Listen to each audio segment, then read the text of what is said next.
कहानी एक शांत खूबसूरत जगह से शुरू होती है जहां 7 साल की वीन अपने दो डैडी एरिक और एंड्रयू के साथ छुट्टियां मना रही हैं। वो घास में खेलते हुए टिड्डों को जार में जमा कर रही होती है। तभी अचानक एक विशालकाय आदमी लियोनार्ड वहां आता है। वो दोस्ताना व्यवहार करता है लेकिन उसके अंदर कुछ अजीब और डरावना छिपा होता है। लियोनार्ड वीन से बात करते हुए बताता है कि उसे आज एक बहुत भयानक काम करना है। तभी उसके साथ 3 और अजनबी लोग हथियारों के साथ आते दिखते हैं। डरकर वीन कैबिन में भागती है और अपने डैडी को सब बताती है। कुछ ही देर में दरवाजे पर अजीब तरीके से दस्तक होती है। लियोनार्ड बाहर से अंदर आने की विनती करता है लेकिन एरिक और एंड्रयू मना कर देते हैं। जब वे पुलिस को कॉल करने की कोशिश करते हैं तो फोन भी काम नहीं करता। शांत छुट्टी अब एक डरावने खतरे में बदल चुकी होती है। तनाव अपने चरम पर पहुंच जाता है जब कैबिन का दरवाजा टूटकर खुल जाता है और लियोनार्ड अपने साथियों के साथ अंदर घुस आता है। एरिक और एंड्रयू अपनी बेटी वेन को बचाने की कोशिश करते हैं लेकिन वे लोग उन्हें काबू कर लेते हैं और तीनों को कुर्सियों से बांध देते हैं। लियोनार्ड आंसू भरी आंखों के साथ बताता है कि उन्हें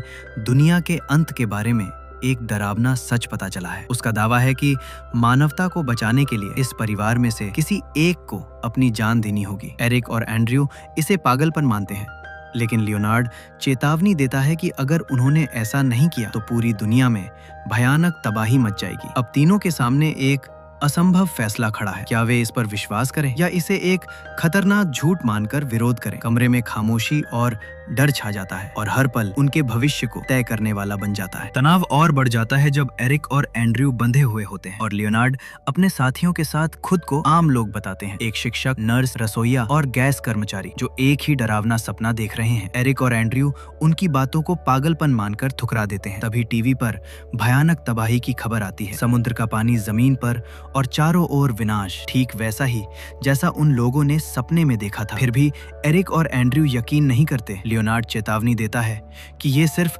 शुरुआत है और बलिदान जरूरी है। जब वे मना कर देते हैं तो नियम के अनुसार उनके समूह का एक सदस्य खुद की जान देने आगे आता है। माहौल पूरी तरह सन्नाटे और डर से भर जाता है और सब एक खौफनाक पल का इंतजार करने लगते हैं। रेडमंड के बलिदान के बाद कैबिन में डरावना सन्नाटा छा जाता है। लियोनार्ड और उसके साथी सब कुछ सामान्य दिखाने की कोशिश करते हैं लेकिन माहौल भारी बना रहता है। तभी टीवी पर दूसरी भयानक खबर आती है। दुनिया भर में अचानक विमान दुर्घटनाएं होने लगती हैं जिससे हजारों लोगों की मौत हो जाती है। एंड्रयू इसे संयोग मानकर अब भी यकीन नहीं करता लेकिन एरिक, जो पहले से घायल है, इन घटनाओं को लेकर शक में पड़ने लगता है। उसे लगता है कि शायद इन सब के पीछे कोई गहरा सच छिपा है। लियोनार्ड चेतावनी देता है कि अगर दूसरा बलिदान नहीं हुआ तो और भी बड़ी तबाही आएगी। एरिक और एंड्रयू के बीच तीखी बहस शुरू हो जाती है। एक मानने लगता है, दूसरा अब भी विरोध करता है।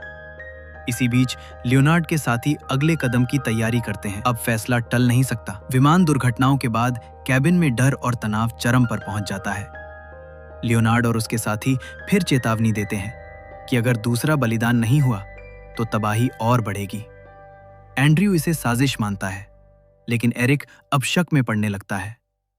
इसी बीच एड्रियन खुद आगे बढ़कर बलिदान देने का फैसला करती है। उसके जाने के बाद मौसम और भी भयानक हो जाता है और टीवी पर एक नई आपदा दिखती है। दुनिया भर में तेजी से फैलती रहस्यमयी महामारी। अब एंड्रयू गुस्से में सब कुछ नकार देता है लेकिन एरिक को लगने लगता है कि शायद इसमें कोई सच्चाई है। कमरे में भारी सन्नाटा छा जाता है और अब आखिरी फैसले का समय करीब आ चुका है। कैबिन के अंदर अब हालात पूरी तरह काबू से बाहर हो चुके हैं। लियोनार्ड और उसके साथी आखिरी बार एरिक और एंड्रयू को चेतावनी देते हैं कि समय खत्म हो रहा है। अगर अब फैसला नहीं लिया तो पूरी दुनिया तबाह हो जाएगी। एंड्रयू अब भी इसे साजिश मानकर गुस्से में है लेकिन एरिक के मन में शक गहराता जा रहा है। उसे महसूस होता है कि शायद ये सब सच हो सकता है। तभी टीवी पर विनाश के और भी भयानक दृश्य दिखते हैं। समुद्र उफान पर है, दुनिया डूबती नजर आ रही है। अब एरिक और एंड्रयू एक ऐसे मोड़ पर खड़े हैं जहां उन्हें सबसे कठिन फैसला लेना है। क्या वे मानवता को बचाने के लिए खुद को बलिदान करेंगे या आखिरी तक इसे झूठ मानते रहेंगे? यही सवाल